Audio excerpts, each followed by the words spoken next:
بسم الله الرحمن الرحيم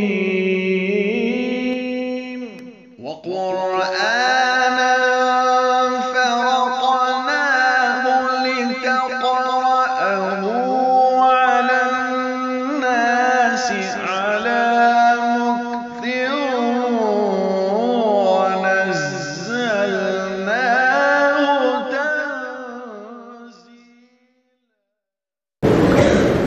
الحمد لله رب العالمين والصلاة والسلام على سيد الأنبياء والمرسلين وعلى آله وأصحابه أجمعين. أعوذ بالله من الشيطان الرجيم. بسم الله الرحمن الرحيم. يا أيها المزمل قم الليل إلا قليلا نصفه أو انقص منه قليلا أو زد عليه ورتل القرآن ترتيلا. صدق الله مولانا العظيم. انتہائی رفعتوں کے حامل گرامی قدر اصحاب رجال، اصحاب کمال، رجال معرفت، علوم نبویہ صلی اللہ علیہ وسلم کی حفاظت اور اس کی اشاعت پر مبنی قائم ان درسگاہوں میں اپنے خون پسینے کو ایک کر کے ان مہمانان رسول صلی اللہ علیہ وسلم کی تربیت کرنے والے میرے نیک دل جوانوں اور علوم نبیہ صلی اللہ علیہ وسلم کے حصول کی نیک نیتی سے تشریف فرما مہمانان رسول صلی اللہ علیہ وسلم، حقیقت واقعہ یہ ہے کہ ہم اپنی قسمت پر جتنا ناز کریں کم ہے. ہمارا نہ کسی درسگاہ پر کوئی احسان ہے، نہ امت پر کوئی احسان ہے. اللہ رب العزت کی ذات بے نیاز ہے. وہ اپنے دین متین اور اپنے کلام پاک کی خدمت کے لیے کروڑ ہا کروڑ انسانوں میں سے اگر ہمارا انتخاب کرتی ہے تو یہ محض اس کا کرم ہے، ورنہ اس کی ذات بے نیاز ہے. سینکڑوں مثالیں ایسی ہیں کہ اللہ کے ان بندوں نے ایسے ایسی درسگاہوں کو وجود دیا اور اس غیر متعارف فن کے تعارف کے لیے اپنی زندگی کا بہت لمبا عرصہ اور اپنی جائیداد کا بہت بڑا حصہ اس کی راہ میں وقف کر چکے ہیں. اس لیے میرے عزیزوں، اس موقع پر ہمیں اپنے ضمائر پر سب سے پہلے یہ بات لکھنے کی ضرورت ہے کہ اگر اللہ تعالیٰ نے یہ موقع دیا ہے تو اس کا کرم ہے، اور تنہائیوں میں بیٹھ کر بارگاہ خداوندی میں گر گرا کر آنسو بہا کر اللہ سے اس کی جو توفیق ہے، اس کا جو انتخاب ہے، اس کی لاج رکھنے کی توفیق کی بھیک بھی اللہ سے مانگنے کی ضرورت ہے. بہت مبارک ہے ہمارے وہ بچے جنہوں نے آج کے اس مسابقے میں شرکت کر کے اپنے اساتذہ کرام کی محنتوں کو منظر عام پر لا کر ادارے کی بہت اچھی نمائندگی اور بڑی عمدہ ترجمانی کی ہے. جی بہت خوش ہوا. شاید 3 سال بعد پھر آپ کی زیارت کا مجھ کو موقع ملا ہے اور آپ کو سننے کا شرف حاصل ہوا ہے. آپ نے الحمدللہ قدم بقدم ترقی کی ہے. آپ کے بچوں نے اپنے تلفظ پر اچھا دھیان رکھا ہے اور بالخصوص لہجوں کی اس دنیا نے جو ترقی کی ہے اور فی زماننا لہجوں میں حسن بھرنے کے لیے، حسن کے اضافے کے لیے ایک ہی لہجے میں جن اجزاء کا اضافہ ہوا ہے ان اضافوں کو بھی ہمارے بچوں نے سمجھنے کی کوشش کی ہے۔ آپ ابھی سن رہے تھے، ہمارے قاری صاحب تلاوت فرما رہے تھے المقسطین پر جو آپ نے وقف فرمایا ہے، اور وقف فرماتے فرماتے اخیر میں جس جز کا آپ نے اضافہ کیا تھا یہ اس وقت کا اضافہ ہے، وہ اگلے قرآن میں وہ باتیں نہیں ہیں۔ آپ سنیے ان کے کیسٹ کو دھیان سے، آپ کو انداز۔ ہاں یہ الگ بات ہے کہ مصر کے پرانے قرآن کے پڑھنے میں جو کیف تھا، ابھی شاید ہفتہ نہیں ہوا، ہفتہ ہوا شاید، جمعرات کا روز تھا، رات میں درسگاہ چلا گیا، میں نے کہا کچھ کتاب دیکھیں، کچھ تیاری کروں گا، تو 11:15 بجے پھر سوچا کہ اب جا کے سو جائے، موبائل ہاتھ میں تھا، ان کا گھر جانے تک کیا کروں گا، درسگاہ سے گھر جانے تک، تو شیخ محمد صدیق المنشاوی کا رکوع نکالا۔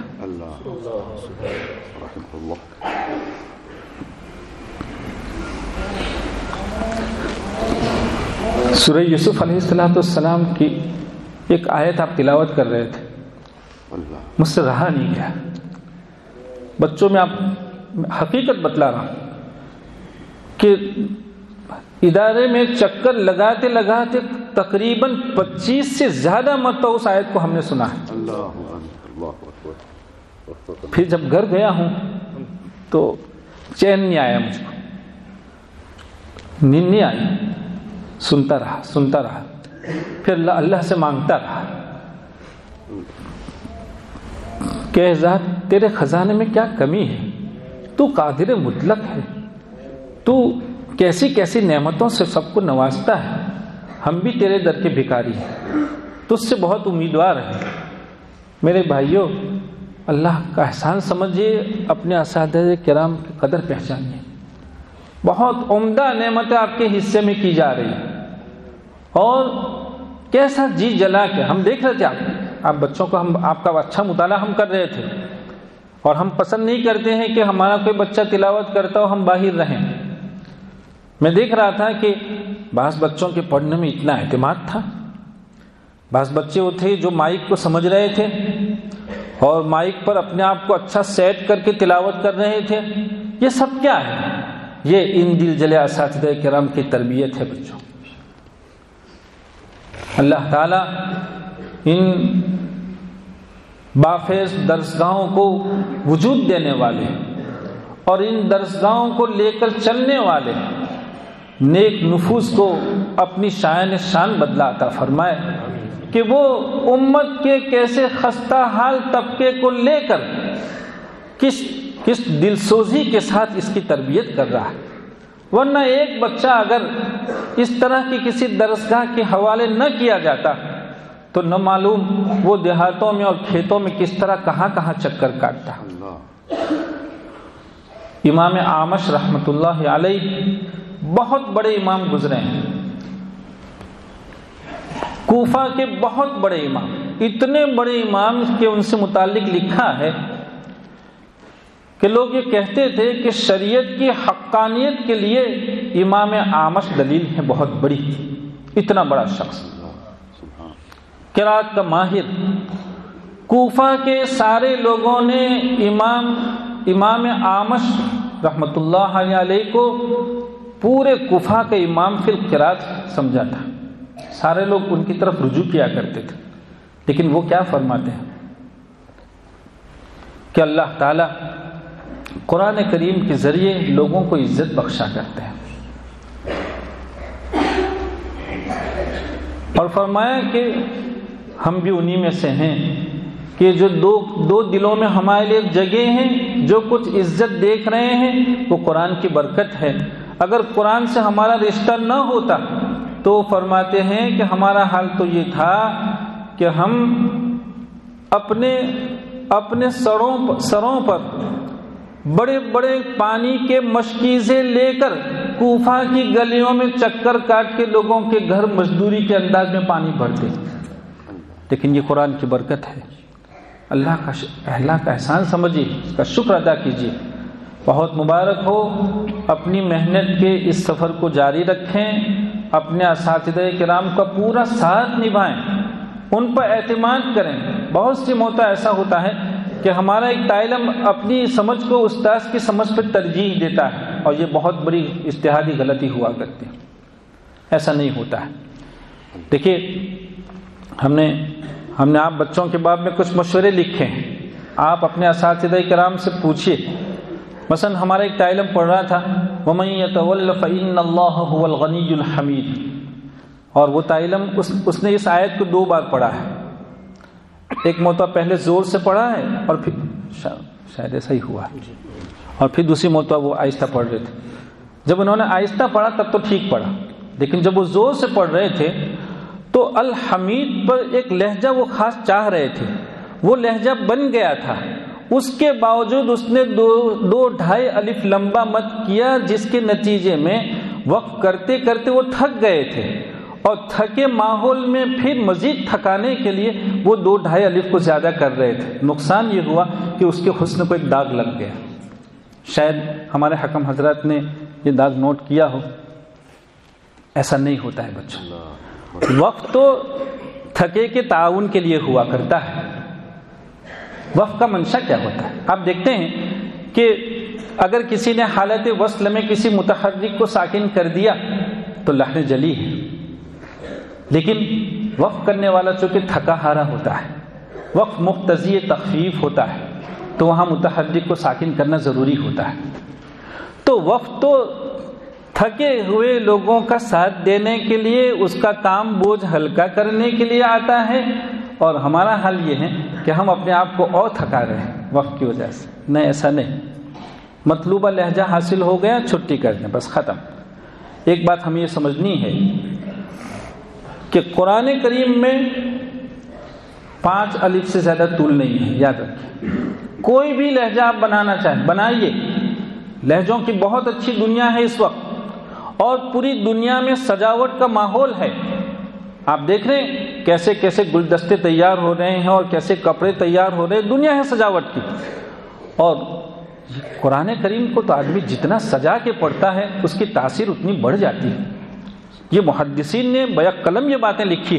بہرحال ہمیں ان باتوں کو سمجھنا ہے، اچھے لہجوں کی کوشش کیجیے، لیکن دائرے کا بھی خیال رکھتے ہیں۔ آپ مثلا لا الہ الا اللہ، خیر چونکہ وہ قرآن نہیں ہے، لہذا اگر آپ نے وہاں لہجہ بنانے کے لیے 5 کے بجائے 7 الف تک مد کر دیا تو کوئی مسئلہ نہیں، لیکن قرآن کریم میں اس کا خیال رکھا جائے گا۔ جب آپ آیات قرآنیہ کی تلاوت کریں تو ہمارا طول 5 الف سے زیادہ نہیں ہونا چاہیے۔ دیکھیے قرات میں ایسی باریکیاں ہیں۔ ابھی ہمارے بچے قرات ثلاثہ ختم کر رہے تھے، ہمارا ذہن اچانک ایک چیز کی طرف منتقل ہوا۔ میں نے کہا امام ابو جعفر رحمۃ اللہ علیہ ہیں، جنہوں نے حروف مقطعات، اب 10 ائمہ میں آپ جانتے ہوں گے کہ ایک ہی امام ہے جو حروف مقطعات کو سکتے کے ساتھ پڑھا کرتے ہیں۔ ان کی قرات میں اعتدال ہے، ان کی قرات میں اعتدال ہے۔ کیسے؟ پورا قرآن کریم مرکبات کے انداز میں ہے۔ یہ حروف مقطعات بھی مرکبات کے ساتھ آئے ہیں، لہذا صحبت تو ہے ہی مرکبات کی، اس کی صحبت کا مقتضا ہے کہ اس کو باہم ملایا جائے۔ لیکن حروف مقطعات کی ذات کا مقتضا یہ ہے کہ ان کو مقطعات کہا ہی اس لیے جاتا ہے کہ وہ الگ الگ پڑھیں۔ امام ابو جعفر رحمۃ اللہ علیہ نے سکتہ کیا کہ سکتے میں من وجہ انقطاع ہے اور من وجہ اتصال ہے۔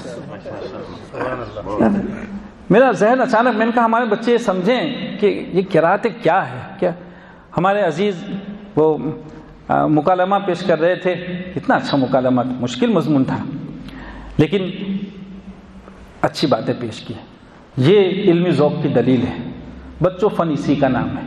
ہم چاہتے ہیں کہ ہمارے ذی استعداد طلبہ جو ایک ادارے کے پلیٹ فارم سے ادارے کی ایک لمبے عرصے تک اتنی اچھی ترجمانی کرتے ہیں، قدرت نے ان کے حصے میں بہت سی نعمتیں کر رکھی ہیں، لیکن جب ہمارا ایک طالب علم کسی ایک ہی نعمت کی طرف نظر کر کے چلتا رہتا ہے بہت سی نعمتوں سے وہ محروم رہتا ہے۔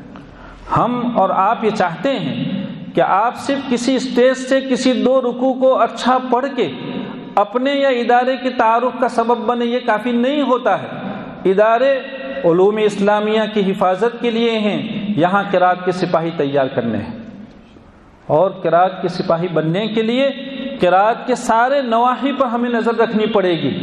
ملک کے اگر کسی ایک ہی حصے پر فوج کو کھڑا کر دیا جائے تو کیا ملک محفوظ رہ سکتا ہے؟ ایسا نہیں ہو سکتا۔ قرات کے جتنے بھی نواحی ہیں ان سارے نواحی پر ہمیں نظر رکھنی پڑے گی اور ان سارے ناحیوں کو ہمیں سنبھالنا پڑے گا۔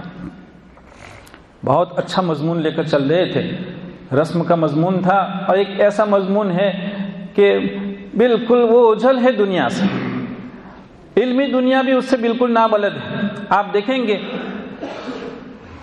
کبھی کبھی جمعے کو ایک سلسلہ جو شروع ہوا ہے تو یہ نیک دل لوگ بیچارے 300-350 کلومیٹر کا سفر کر کے راتوں میں نکلتے ہیں اور صبح پہنچتے ہیں، معلوم نہیں کہاں آرام کرتے ہوں گے، اور پھر رائیہ جیسے مشکل کتاب کے سبق میں شریک ہوتے ہیں۔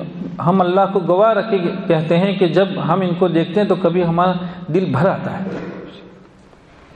کہ یہ اس زمانے میں بھی الحمدللہ ان اساتذہ کرام نے ابھی بھی کسی علم سے اپنی دلچسپی کا ثبوت دیا ہے، اور وہ ایک علم کا شوق رکھتے ہیں، اور ایک ایسا علم جس کی طرف عام بے اعتنائی، تجوید ہے، وقف ہے، تھوڑا بہت بھی کچھ اعتنا ہے۔ اب ابھی رسم کو سمجھانا نہیں ہے، لیکن بہرحال یہ پڑھ رہے تھے وَيُقِيمُونَ الصَّلَاةَ، کلمہ صلاۃ سارے لوگ جانتے ہیں کہ یہ مقروب الالف ہے، الف کے ساتھ پڑھا جاتا ہے، لیکن کیا لکھا بھی گیا الف کے ساتھ؟ یہ واو کے ساتھ لکھا گیا۔ کوئی آپ سے پوچھے گا کیسے واو کے ساتھ لکھا جب پڑھا جاتا ہے الف؟ کیا کہیں؟ جہاں اس کی ایک بڑی وجہ سلوین کی ہے، ایک وجہ تو خیر اس کو بھی جلدی جلدی سنا دیں۔ علامہ مراکشی رحمۃ اللہ علیہ نے عنوان الدلیل میں لکھا ہے کہ یہ صلاۃ جو ہے وہ سلوین سے ہے۔ سلوین کہا جاتا ہے جانور کے دم کی جو ابتدا ہے اس کے دونوں طرف کو سلوین کہا جاتا ہے۔ گھوڑا جب صف میں گھوڑے کھڑے ہو جاتے ہیں تو ایک گھوڑے کے پیچھے کھڑا رہنے والا دوسرا جو گھوڑا ہوتا ہے اس کو مسلین کہا جاتا ہے۔ کیوں؟ اس لیے کہ وہ سلوین کے سامنے ہے، چونکہ نماز میں بھی اسی طرح ایک دوسرے کے پیچھے کھڑا ہوا کرتے ہیں، اس کو سلوین کہا جاتا ہے۔ وہ سلوین سے مشتق بعض لوگوں نے اس کو کہا، عنوان الدلیل میں علامہ مراکشی رحمۃ اللہ علیہ نے اس کو لکھا ہے۔ لیکن اس کی ایک بہت اچھی وجہ اور بھی ہے کہ صلاۃ کو واو کے ساتھ لکھنا یہ بغرض تعظیم ہے، نماز کی عظمت کو بیان کرنا، اس کی اہمیت کو بیان کرنا ہے۔ کہا تعظیم کے لیے واو سے لکھنے کی کیا ضرورت تھی؟ نہیں، تعظیم کا واو سے تعلق ہے۔ کیسے؟ آپ نے پڑھا ہوگا حروف فرعیہ، الف مفخمہ، بھئی لام اسم جلالہ میں ایک الف ہے جو پور پڑھا جاتا ہے، وہ فرعیہ ہے۔ کیوں فرعیہ ہے؟ ہمارے بچے جانتے ہیں کہ جب الف پڑھتے ہیں، الف کو پور پڑھتے ہیں، مثال کے طور پر قا صا، تو جب پور کرتے ہیں تو اس میں اعلیٰ درجے کی تفخیم، اندر میں حرف بہت موٹا تیار ہوتا ہے، جسیم، اس کو باہر آنا ہے۔ باہر آنے کے لیے جو منہ کھلا ہے اندر میں سائز بڑی ہے، اور منہ کا جو خلا ہے اس کی سائز چھوٹی ہے۔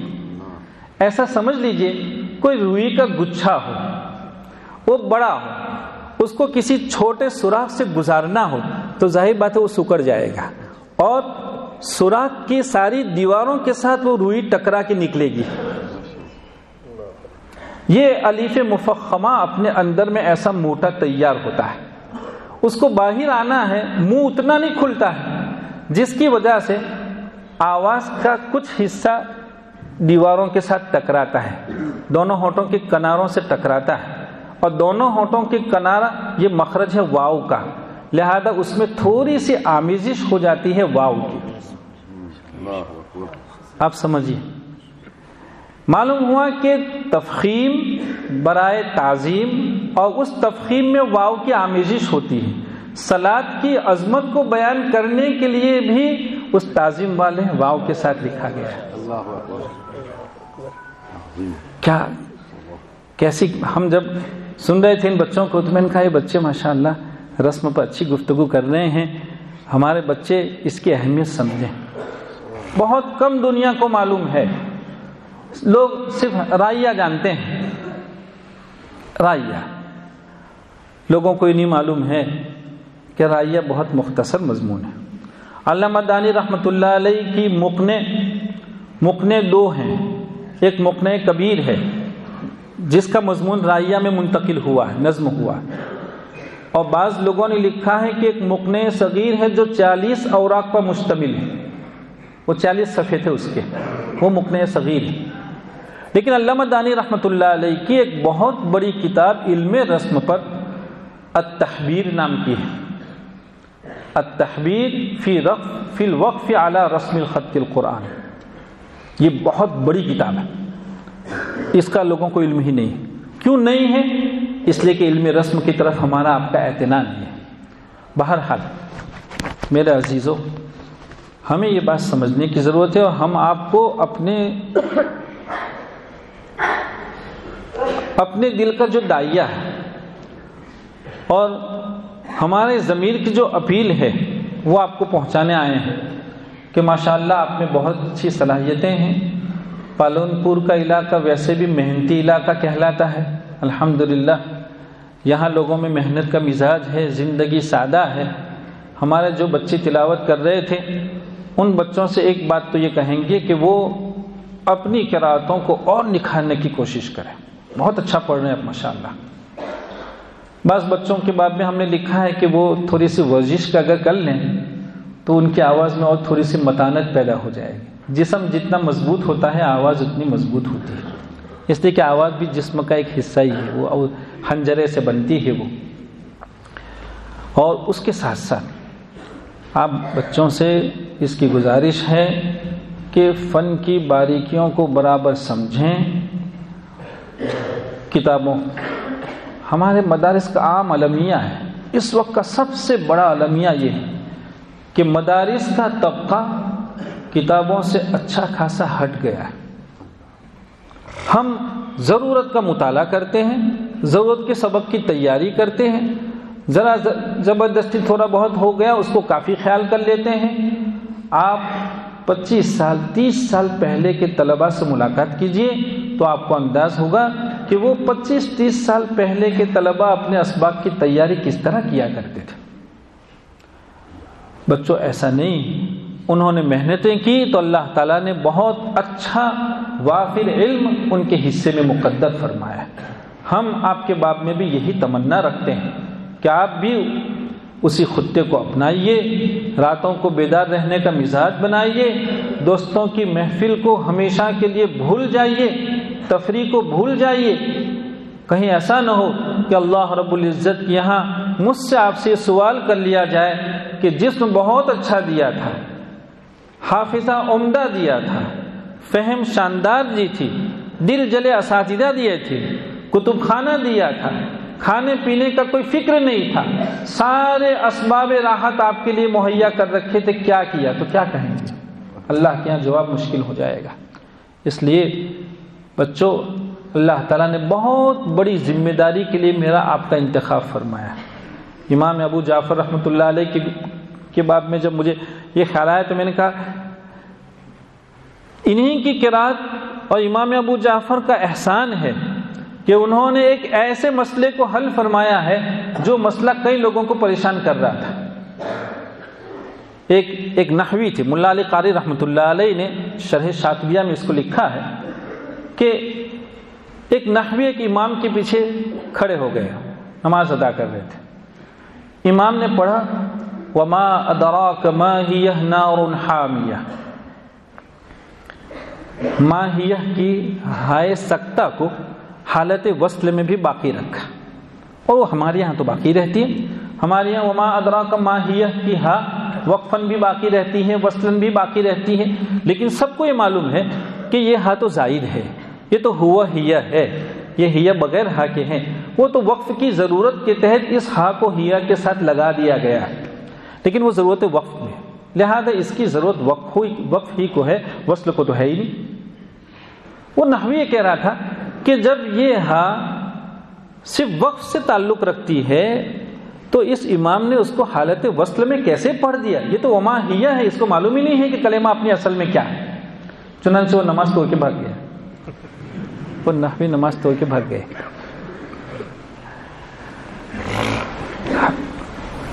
مزاج ہوتا ہے، ذوق ہو، جب کوئی کسی فن میں بہت محنت کرتا ہے تو فن اس کے رگوں پہ میں سرایت کر جائے، پھر وہ اپنے فن کے خلاف کسی چیز کو ذرا سی دیر کے لیے بھی انگیز نہیں کرتا ہے، وہ برداشت نہیں کر سکتا ہے، لہذا اس کی کوئی غلطی نہیں تھی، لیکن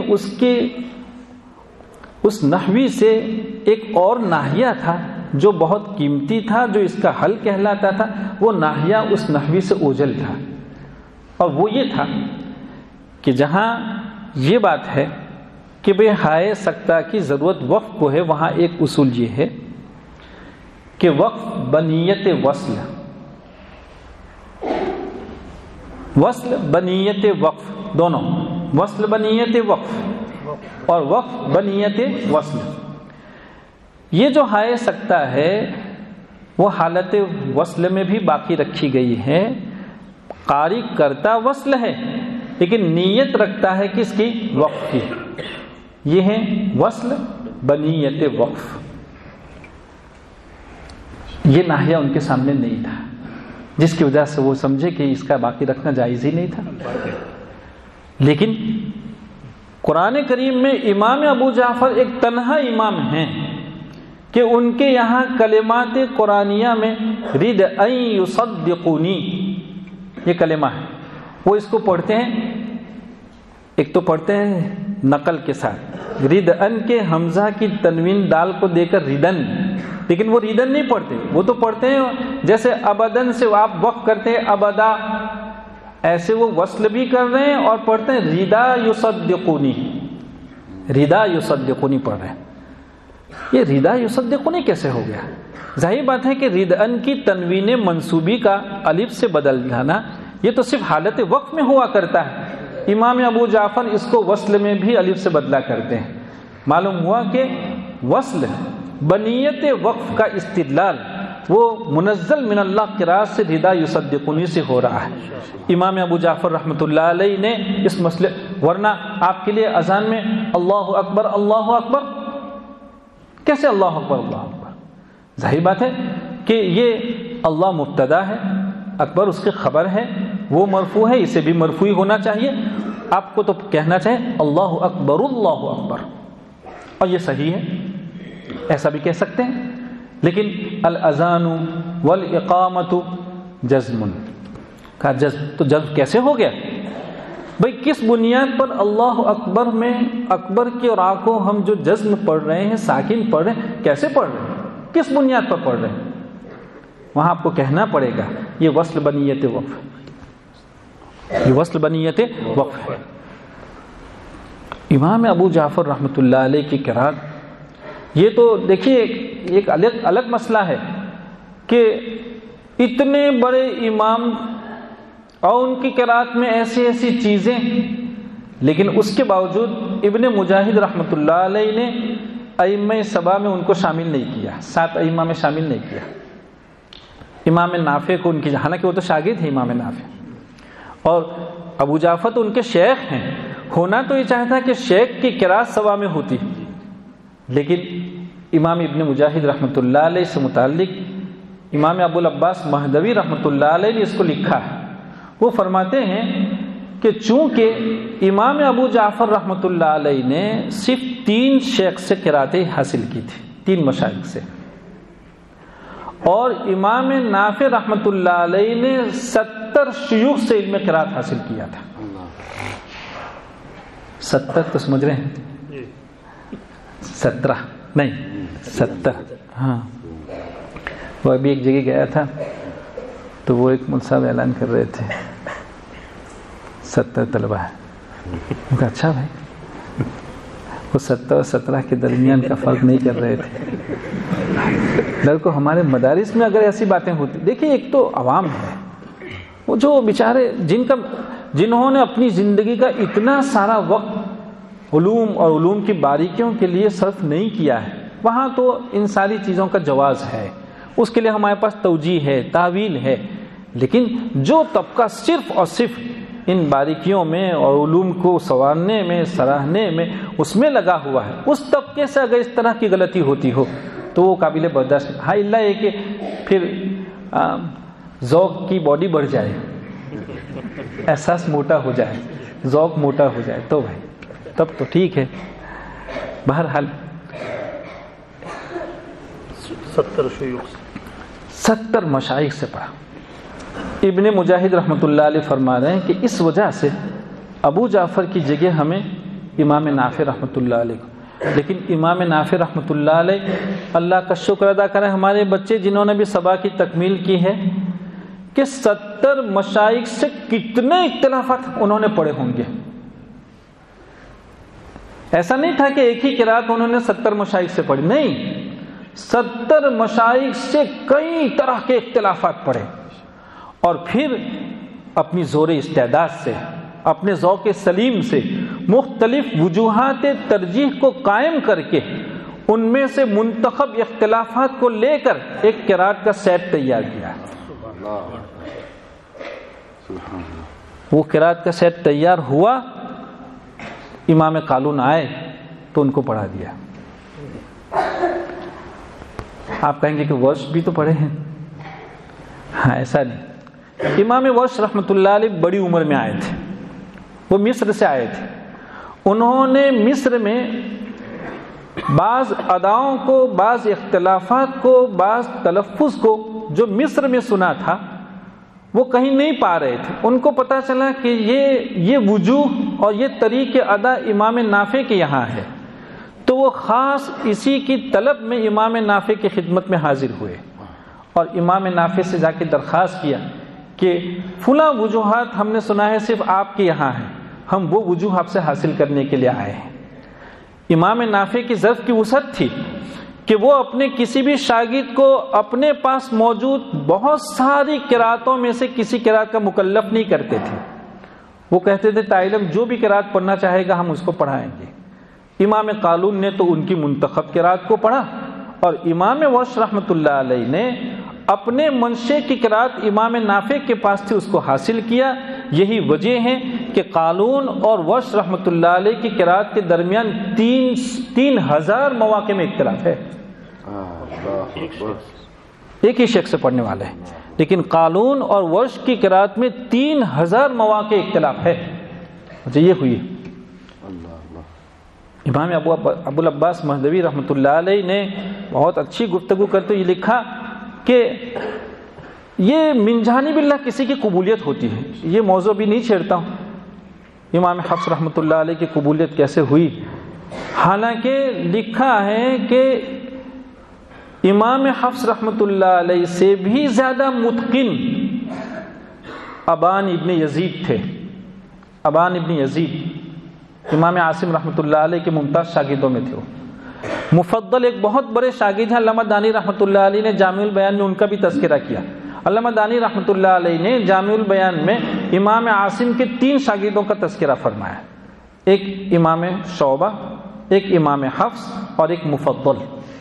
یہ مفضل امام عاصم کے دل میں کیسی جگہ کر گئے ہوں گے۔ شاگرد جب استاذ کے آداب بجا لاتا ہے اور استاذ جب شاگرد میں جب کچھ کمالات اور خوبیاں دیکھ لیتا ہے، وہ سمجھتا ہے کہ میرا سلسلہ اس سے چلنے والا ہے، تو استاذ کے دل میں بھی اس کی قدر پیدا ہو جاتی ہے۔ لکھا ہے مفضل خود فرماتے ہیں کہ عامتاً تو ہمیشہ تو ہم امام عاصم رحمۃ اللہ علیہ کی خدمت میں پہنچتے اور وہاں جا کے ان سے قرات حاصل کرتے تھے، لیکن کبھی کبھار ایسا ہوا کہ کسی معقول عذر کی وجہ سے ہم امام کی درسگاہ نہیں پہنچ پائے تو امام ہمارے گھر تشریف لائے، امام عاصم رحمۃ اللہ علیہ ہمارے گھر تشریف لائے اور ہم نے اپنے گھر میں امام سے سبق پڑھا۔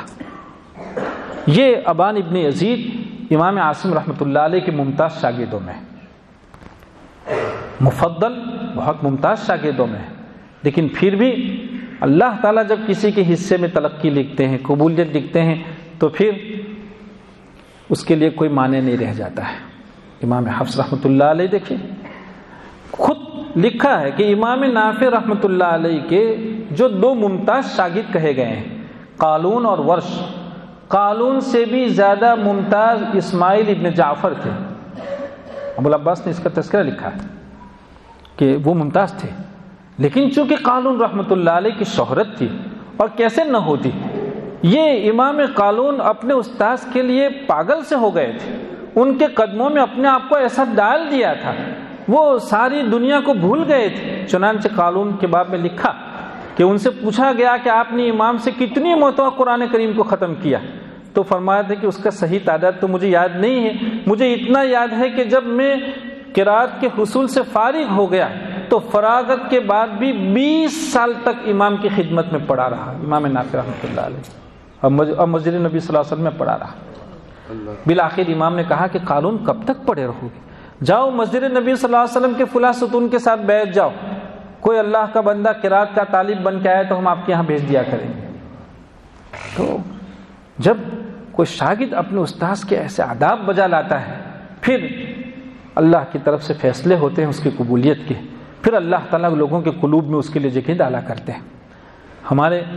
ہمارے مدارس کا ایک المیہ یہ بھی ہے کہ ہمارے مدارس سے اب طلباء سے عظمت دھیرے دھیرے رخصت ہو رہی ہے، ورنہ ہم نے دیکھا ہے، ہم نے اپنے اساتذہ کو دیکھا ہے، حضرت قاری محمد صاحب صالح دامت برکاتہم العالیہ، ہماری ابتدائی تجوید سب انہی سے ہیں۔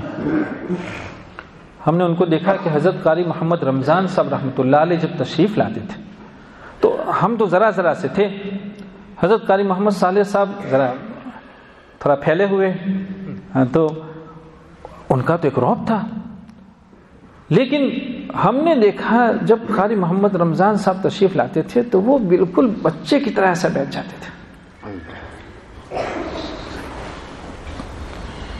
نتیجہ کیا ہوا، ان کا سلسلہ کیسا چلا، قاری محمد صالح صاحب دامت برکاتہم العالیہ کا فلاح دارین میں تنہا ایک مدرس تجوید میں، اور ایسا جی جلا کی خدمت کی کتنے شاگرد پیدا ہوئے۔ مجھے برابر یاد ہے کہ حضرت قاری انیس صاحب رحمۃ اللہ علیہ کو اپنے استاذ سے کیا محبت تھی، اور ان کے دل میں استاذ نے کیسے جگہ کی تھی۔ بہت کم دیکھا گیا کہ حضرت قاری محب الدین صاحب رحمۃ اللہ علیہ کا تذکرہ ہوا ہو اور ان کی آنکھیں نم نہ ہوئی ہو، بہت کم دیکھا۔ بلکہ ایک مرتبہ ضرورت پیش آئی، جب مجھے نکال دیا انہوں نے درجے سے اور معافی نہیں ہو رہی تھی، 1 ہفتے تک معافی مانگتا رہا، معافی نہیں ہو رہی تھی۔ تو ہم نے سوچا کہ روزانہ جا کے رو کے معافی مانگتے ہیں، معاف نہیں ہو رہا۔ بلکہ کبھی ایسا ہوتا تھا کہ مغرب بعد جب معافی مانگنے گیا تو استاد جس کروٹ لیٹے ہیں اور جو ہے وہ معافی مانگنا شروع کر رہا ہوں، وہ کروٹ بدل لیتے ہیں، تو ہم سمجھتے تھے کہ آج پھر ویسے ہی واپس جانا ہے، خالی ہاتھ جانا ہے۔ جب 1 ہفتے تک اسی طرح چکر کاٹ کے نا امید سا ہو گیا تو اللہ تعالیٰ نے میرے دل میں بات ڈالے، اور ہم نے کہا کہ آج تو حضرت قاری محب الدین صاحب رحمۃ اللہ علیہ کے حالات دیکھ کے جاتا ہوں، چونکہ ان کو بہت تعلق تھا، وہ ان کا نام سنتے ہی کھڑے ہو جاتے تھے، تو ان کے کچھ حالات پڑھ کے گیا۔ وہاں اس زمانے میں تیسیر الطبع فی اجراء الصبا جو مالیگاؤں سے قاری محمد حسین صاحب اشرفی کی ہے، اور اس میں قرات صبا کا اجرا ہے، ہم اساتذہ سے کہیں گے کہ وہ اپنے بچوں کو بالکل نہ دکھلائیں، اپنے بچوں کو بالکل ابھی نہ دکھلائیں، ان کو عربی کتابوں ہی سے صبا پڑھائیے، اردو تک آنے ابھی ضرورت نہیں ہے، الحمدللہ ہمارے بچے عربی اچھی پڑھتے ہیں، جانتے ہیں۔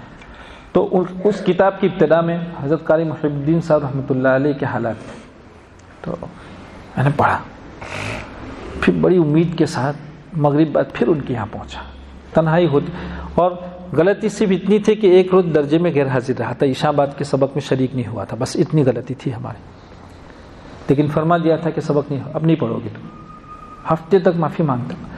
اور یہ کوئی نیا مسئلہ نہیں تھا ہمارے لیے، کبھی کبھی ہم کہتے ہیں کہ شاید انہوں نے اپنی تاریخ میں اپنے کسی شاگرد کو درجے سے اتنی مرتبہ باہر نہیں کیا ہوگا جتنا ہمیں کیا ہے، ان کا احسان تھا، ان کا احسان تھا۔ تو پھر میں نے کہا آج معافی نہیں مانگیں گے، بیٹھا جا کر، اور بیٹھتے ہی ہم نے کہا حضرت آج تو حضرت قاری محب الدین صاحب رحمۃ اللہ علیہ کے حالات میں عجیب باتیں پڑھی. اب وہ کچھ عجیب تو کچھ تھی نہیں، لیکن وہ تو انہوں نے فرمایا کہ اچھا تم ہمارے اساتذہ کو کیا سمجھ سکتے ہو، تمہارے پاس وہ سمجھ کہاں ہے، وہ کیا تھے. اور پھر انہوں نے اپنے استاذ کے جو مناقب بیان کرنے، تو مناقب کی طرف تو دھیان کم تھا، ہم سمجھے کہ ہمارا کام بن گیا.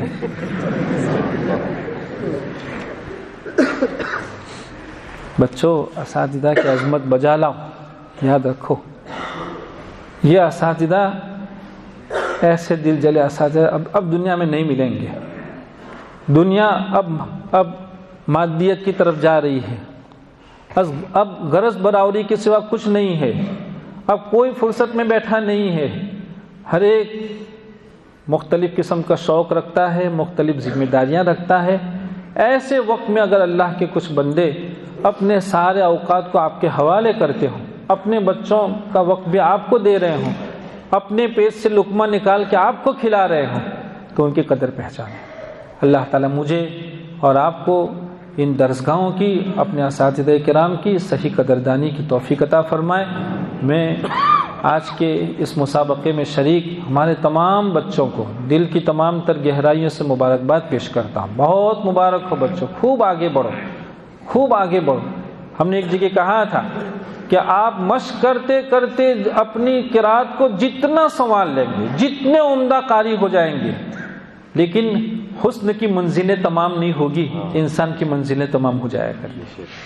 دنیا کا کوئی بھی شخص حسن کی منزلوں کو تمام کر کے اس دنیا سے نہیں گیا ہے.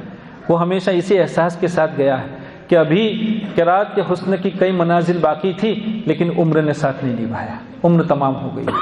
اس لیے محنت کیجئے، کرتے رہیے. بہت مبارک ہو آپ کو، آپ کے اساتذہ کرام کو، ارباب انتظام کو، اور اللہ کے ان نیک بندوں کو جنہوں نے اس درسگاہ کو اور اسی طرح جتنی بھی دینی درسگاہیں ہیں ان کو وجود بخشا ہے.